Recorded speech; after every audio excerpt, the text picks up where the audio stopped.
કેમ છો વિદ્યાર્થી મિત્રો? એકાઉન્ટ ચેપ્ટર નંબર 5 નવા ભાગીદારનો પ્રવેશ. નવા ભાગીદારનો પ્રવેશ થાય ત્યારે સૌથી પહેલાં નફા નુકસાનના નવા પ્રમાણની ગણતરી અને ત્યાગની ગણતરી કરવામાં આવે છે, જેથી નવો ભાગીદાર ધંધામાં મૂડી અને નવા ભાગીદારને લાવવાની પાઘડીની રકમ ભાગીદારો વચ્ચે તેમના ત્યાગના પ્રમાણમાં વહેંચાશે. એટલે આજના લેક્ચરમાં આપણે સમજશું નવા ભાગીદારના પ્રવેશ બાદ ભાગીદારી પેઢીની અંદર નવા પ્રમાણની ગણતરી અને ત્યાગની ગણતરી. નવા પ્રમાણની ગણતરી માટે અલગ અલગ રીતો છે. એમાં પહેલી રીત છે જ્યારે જૂના ભાગીદારોના ત્યાગનો ભાગ એટલે ત્યાગ કે ત્યાગનું પ્રમાણ આપેલ ન હોય.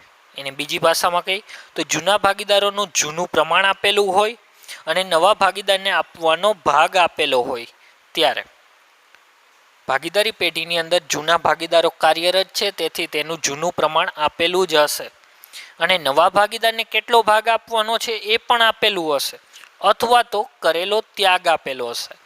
એ પરથી આપણે નવું પ્રમાણ શોધવાનું છે અને નવું પ્રમાણ શોધ્યા બાદ ત્યાગનું પ્રમાણ શોધવાનું છે. ચાલો ઉદાહરણ નંબર 1 જોઈએ.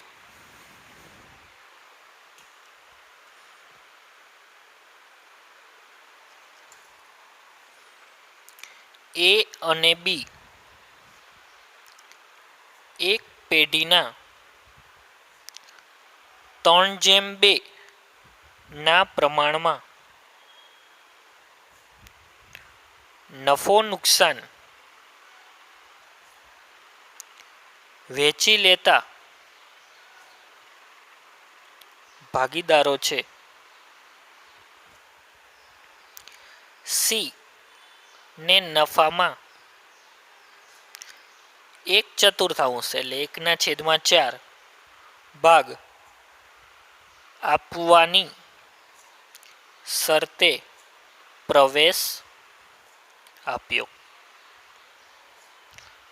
નફા નુકસાન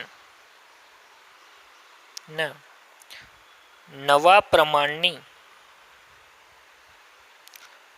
ગણતરી કરો.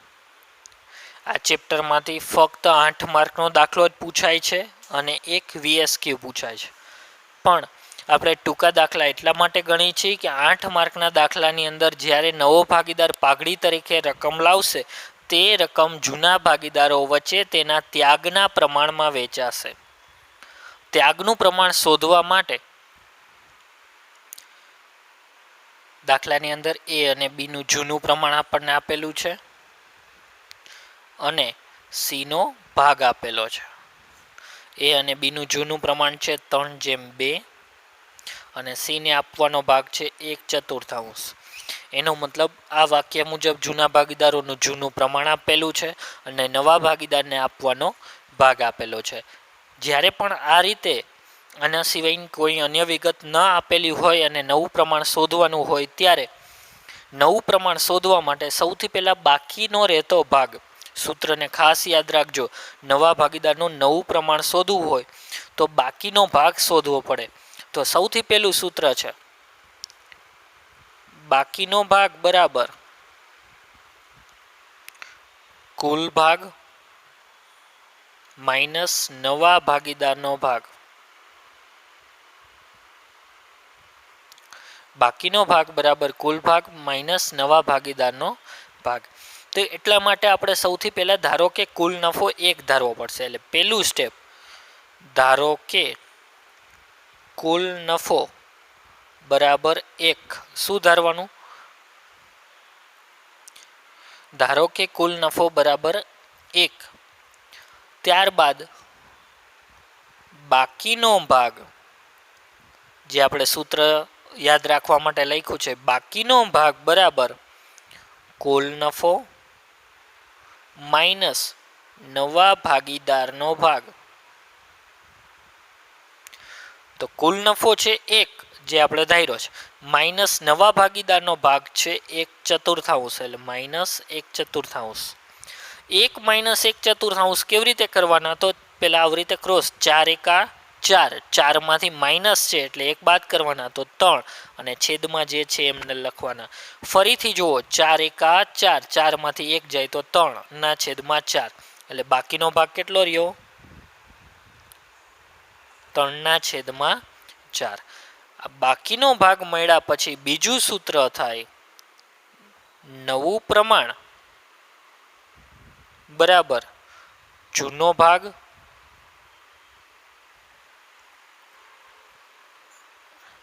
ગુણ્યા બાકીનો ભાગ. એને આ રીતે પણ લખી શકાય છે, બાકીનો ભાગ ગુણ્યા જૂનું પ્રમાણ. સરળ રહેશે કે તમને બાકીનો ભાગ પહેલા મળી ગયો છે, એના ગુણ્યા તમે જૂનું પ્રમાણ કરો. આ બે સૂત્ર ખાસ યાદ રાખવાના છે જ્યારે જૂનું પ્રમાણ અને નવા ભાગીદારને આપવાનો ભાગ આપેલો હોય ત્યારે. એટલે આપણે હવે નવો પ્રમાણ શોધી લઈએ.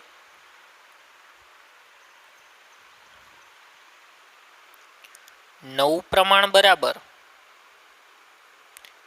બાકીનો ભાગ ગુણ્યા જૂનું પ્રમાણ. તો જૂનું પ્રમાણ તો 2 જ જણાનું હશે, એટલે સૌથી પહેલા એ 2 જણાનું જ ગોતવાનું એનું. તો એ બરાબર બાકીનો ભાગ કેટલો છે?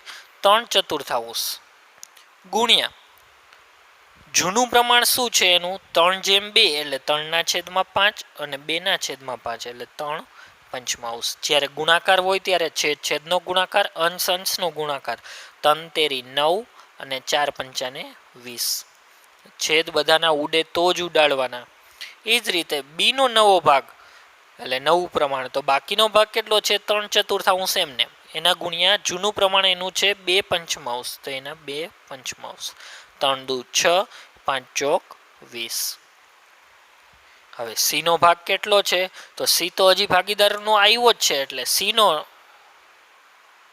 નવો ભાગ બરાબર એને આપેલું છે 1/4 આપેલો જ છે, પણ છેદમાં કેટલા લાવવાના છે? 20.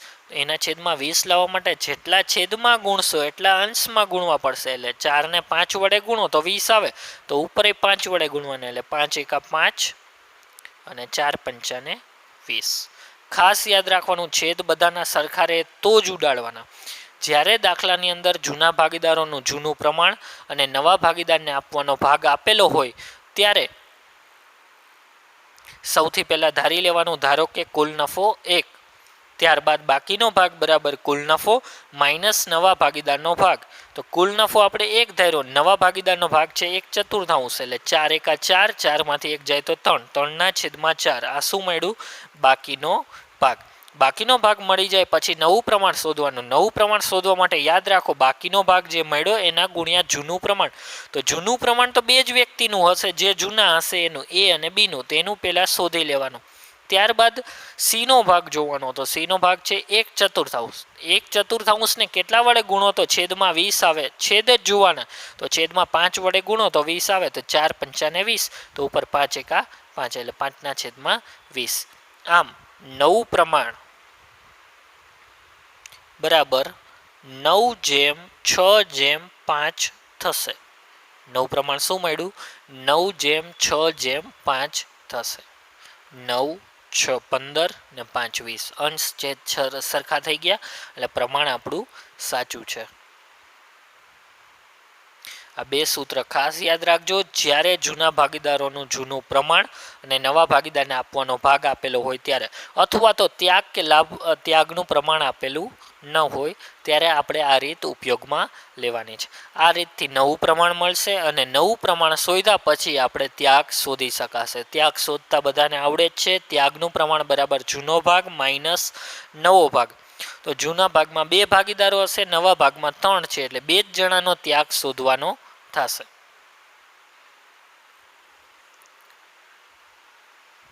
બીજો પોઈન્ટ છે, જ્યારે જૂના ભાગીદારોનું જૂનું પ્રમાણ, નવા ભાગીદારનો ભાગ અને જૂના ભાગીદારોનું નવું પ્રમાણ, એટલે જૂના ભાગીદારો પૂરતું જ નવું પ્રમાણ આપેલું હોય ત્યારે નવું પ્રમાણ કઈ રીતે શોધવું?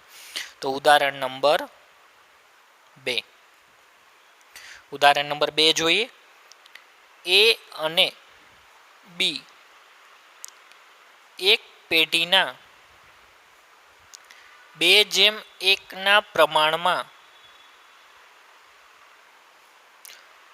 નફો નુકસાન વેચી લેતા ભાગીદારો છે. સી ને નફામાં 1/5 ભાગ આપવાની શરતે નવા ભાગીદાર તરીકે દાખલ કર્યો.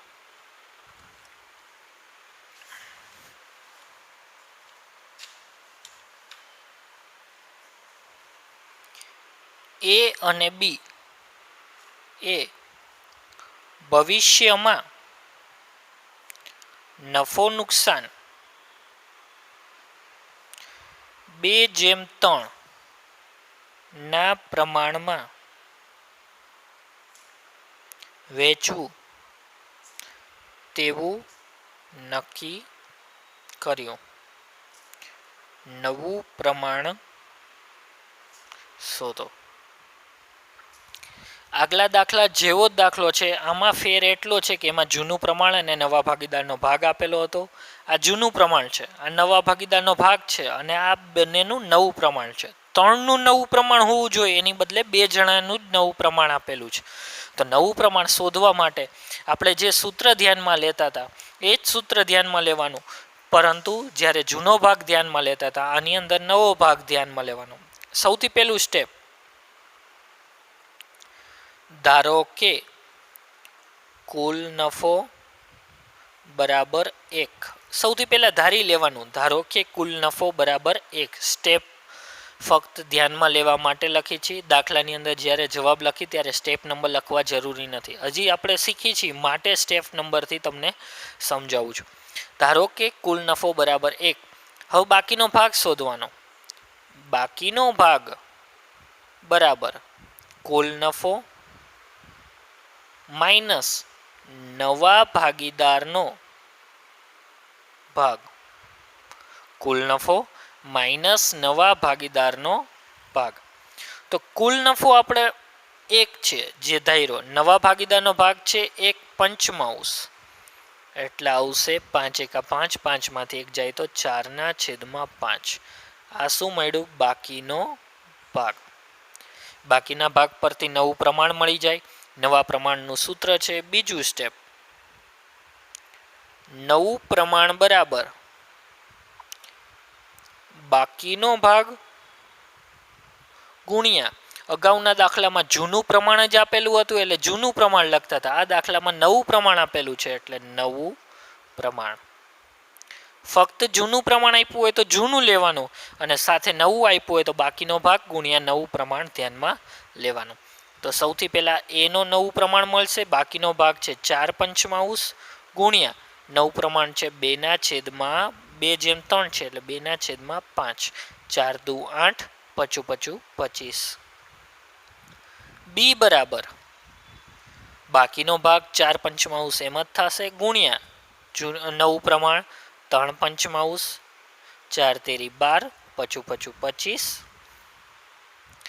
સી ને મળતો ભાગ, સીનો નવો ભાગ.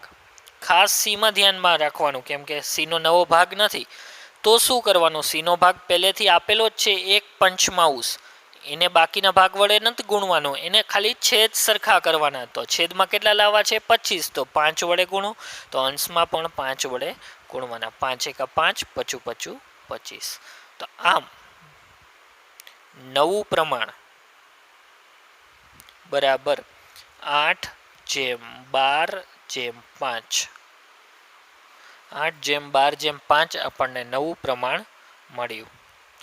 જૂનું પ્રમાણ આપેલું હોય તો બાકીનો ભાગ ગુણ્યા જૂનું પ્રમાણ, અને નવું પ્રમાણ આપેલું હોય તો બાકીનો ભાગ ગુણ્યા નવું પ્રમાણ. આ દાખલામાં નવું પ્રમાણ આપેલું છે, જૂનું પ્રમાણ આપેલું છે, અને ભાગ આપેલો છે. જૂનું અને નવું બંને આપેલું હોય ત્યારે નવું ધ્યાનમાં લેવાનું, ખાલી જૂનું આપ્યું હોય તો જૂનું ધ્યાનમાં લેવાનું.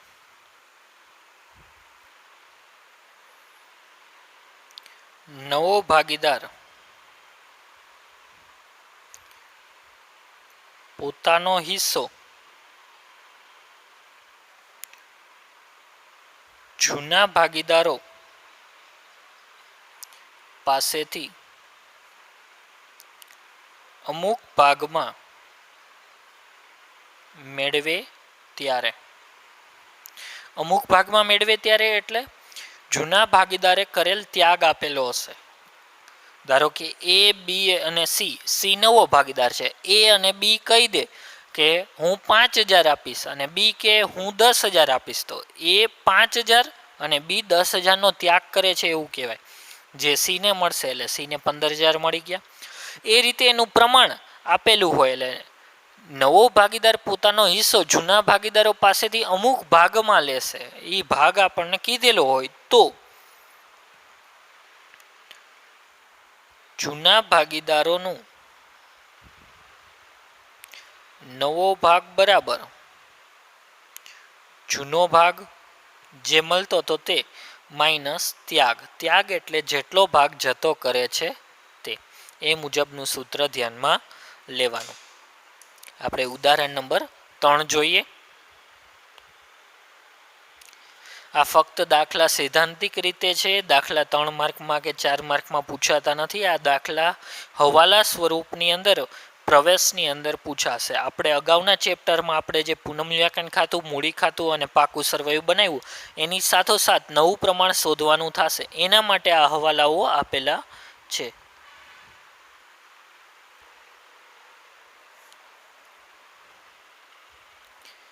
એ અને બી 4:3 પ્રમાણમાં નફો નુકસાન વેચી લેતા ભાગીદારો છે. સીને 1/7 ભાગ પેઢીમાં નવા ભાગીદાર તરીકે દાખલ કરવામાં આવે છે. સી 2/21 ભાગ અને એ પાસેથી સી 2/21 ભાગ એ પાસેથી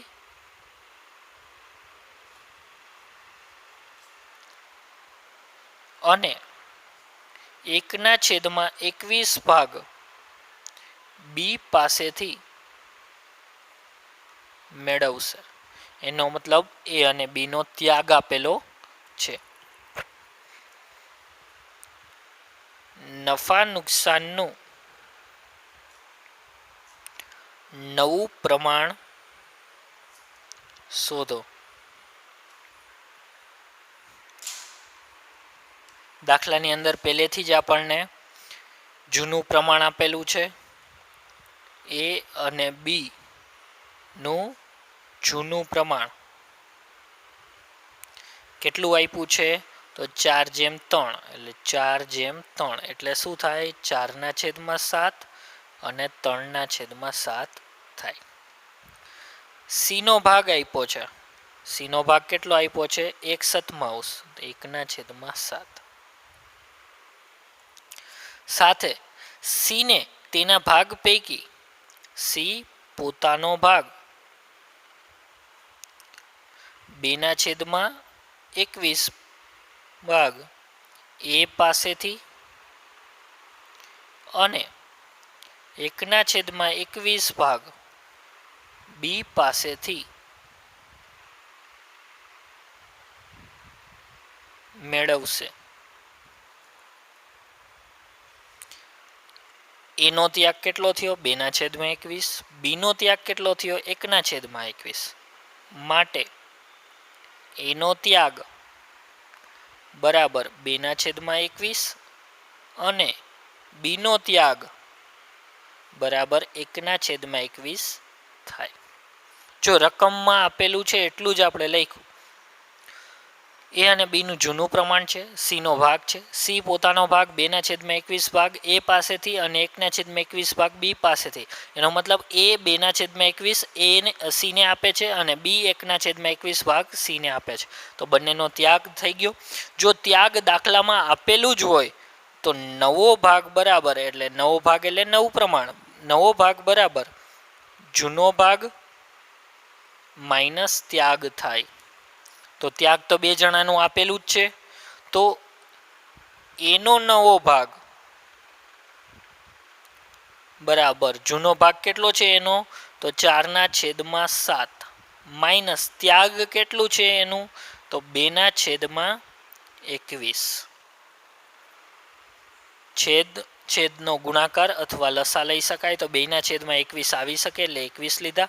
આના છેદમાં 21 લાવવા માટે કેટલા વડે ગુણવા પડે, તો 3 વડે. તો ઉપર પણ 3 વડે, એટલે 7×3 = 21 થઈ જાય. તો ઉપર 3 વડે, 4×3 = 12. વચ્ચે માઇનસ છે, અહીંયા છેદમાં 21 છે એટલે ઉપર 2 એમને. 12માંથી 2 જાય તો 10/21.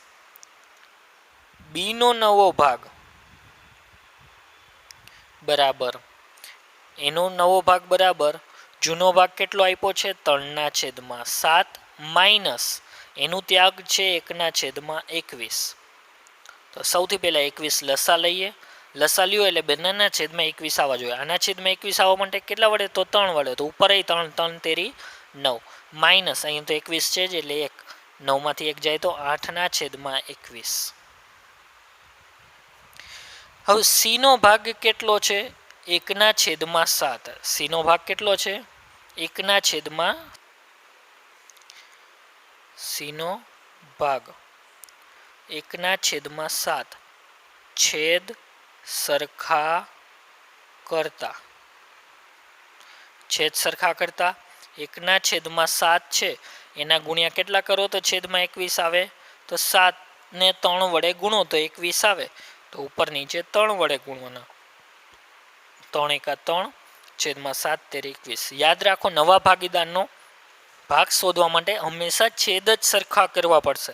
છેદ સરખા કરવા માટે ગુણાકાર આવે. 1/7 તો કેટલા છેદમાં લાવવાના છે, 21. તો 3 વડે ગુણો તો ઉપર 3 વડે ગુણવાના, એટલે 3×1 = 3 અને 7×3 = 21. એટલે શું થશે,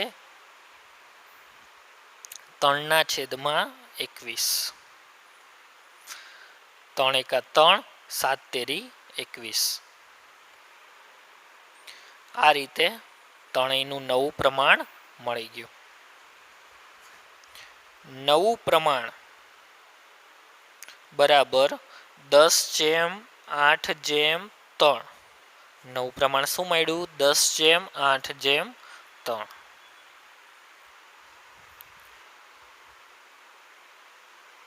એ જ રીતની ચોથી રીત, જ્યારે જૂના ભાગીદારોનું ત્યાગનું પ્રમાણ આપેલું હોય, ત્યારે ત્યાગ શોધવો પડે. તો ત્યાગ શોધવા માટે જૂના ભાગીદારોનું ત્યાગ બરાબર નવા ભાગીદારનો ભાગ ગુણ્યા જૂના ભાગીદારનું ત્યાગનું પ્રમાણ. પછી નવો ભાગ શોધવાનો. નવો ભાગ બરાબર જૂનો ભાગ માઇનસ ત્યાગ. અગાઉના દાખલા મુજબ જૂના ભાગમાંથી ત્યાગ બાદ કરી લેવાનો. ત્યાગ આપેલો જ હોય તો ત્યાગ શોધવાની જરૂર નથી, પણ ત્યાગ ન આપેલો હોય તો જ્યારે નવા ભાગીદારનો ભાગ ગુણ્યા ત્યાગનું પ્રમાણ કરો તો તમને ત્યાગ મળી જાય. ઉદાહરણ નંબર 4. એ અને બી 5/3 ના પ્રમાણમાં નફો નુકસાન વેચતા એક પેઢીના ભાગીદારો છે.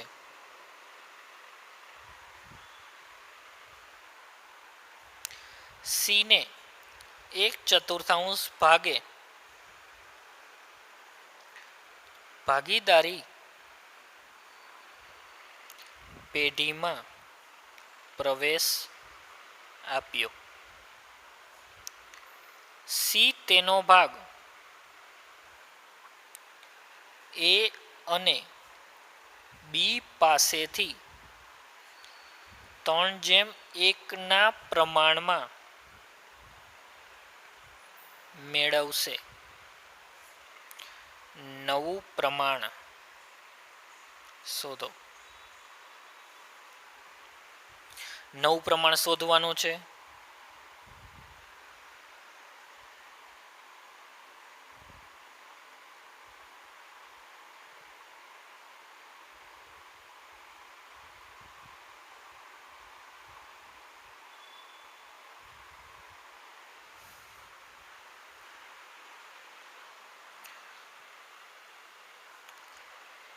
એ અને બી નું જૂનું પ્રમાણ 5:3 આપેલ છે. એટલે કે 5/8/3/8. સી નો ભાગ 1/4. સી નો ભાગ કેટલો છે? 1/4. સી તેનો ભાગ એ અને બી પાસેથી 3:1 પ્રમાણમાં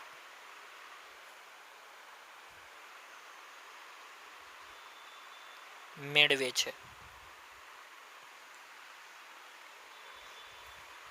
એટલે ત્યાગનું પ્રમાણ થયું.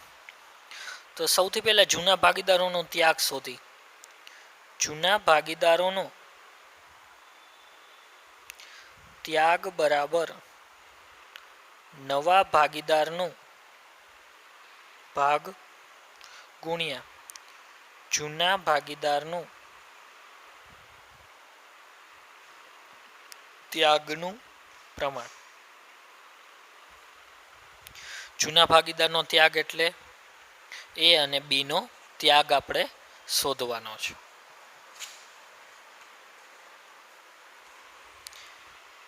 એનો ત્યાગ બરાબર નવો ભાગીદારનો ભાગ છે 1/4 ગુણ્યા એનું ત્યાગનું પ્રમાણ 3:1 એટલે 3/4. છેદનો ગુણાકાર 4×3 અંશનો ગુણાકાર 3×3. સોરી, ચોકે 16. બીનો ત્યાગ બરાબર નવા ભાગીદારનો ભાગ 1/4 ગુણ્યા એનો ત્યાગનું પ્રમાણ છે 1/4. ચોકે 16 અને 1×1. બંનેનો ત્યાગ મળી ગયો. હવે નવું પ્રમાણ શોધવું હોય તો નવો ભાગ બરાબર જૂનો ભાગ માઇનસ ત્યાગ. જૂના ભાગમાંથી ત્યાગ બાદ કરવાનું. એટલે એ બરાબર જૂનો ભાગ શું છે? 5/8 માઇનસ ત્યાગ કેટલો છે? 3/16. લસા લ્યો તો 16 આવશે. 8ની જગ્યાએ 16 આવી શકે. 2 વડે ગુણો એટલે ઉપર 2 વડે ગુણો એટલે 5×10 -3. 10માંથી 3 જાય તો 7/16. બી બરાબર 3/8 માઇનસ 1/16 એનો ત્યાગ. 16 લસા લ્યો. 8ને 2 વડે ગુણો એટલે 3ને 2 વડે ગુણો. 3×6 -1 5/16. બંનેનું મળી ગયું.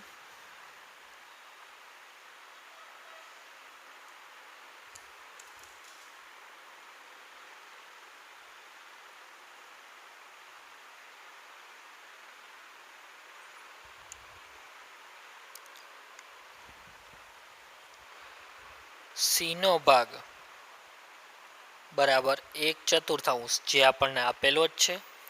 છેદ સરખા કરતા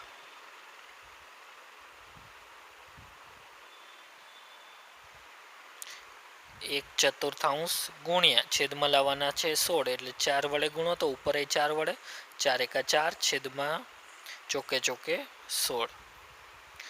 નવું પ્રમાણ બરાબર 7/5/4.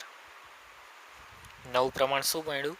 7/5/4.